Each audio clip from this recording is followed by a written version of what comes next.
Remove all visible thinset residue from tile surfaces so grout can bond evenly and look uniform. Start by scoring and scraping any thick ridges with a new single-edge razor scraper held at a low angle to avoid scratching the tile.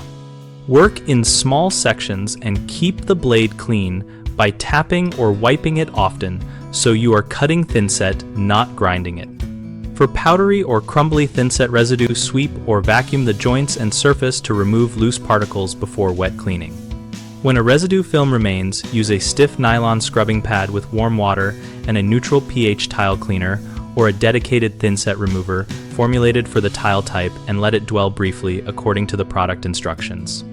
For porcelain and glazed ceramic tiles, avoid acidic cleaners and metal scrapers because they can etch or scratch the finish.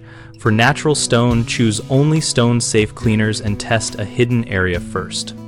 Rinse thoroughly with clean water and dry with microfiber cloths or a squeegee so grout will adhere to clean, dry surfaces.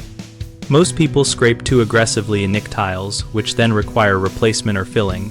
Keep the blade shallow and change blades often to maintain controlled cutting.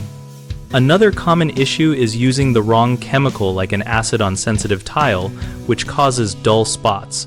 Always identify your tile material and use a neutral pH or stone-safe remover when appropriate. A third frequent mistake is leaving dust and powder in the joints before grouting, which weakens the grout bond.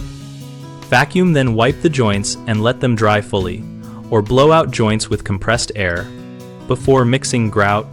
BigHomeProjects.com helps homeowners find local contractors by listing professionals and providing community discussions where users share real experiences about tasks like thinset removal and grouting.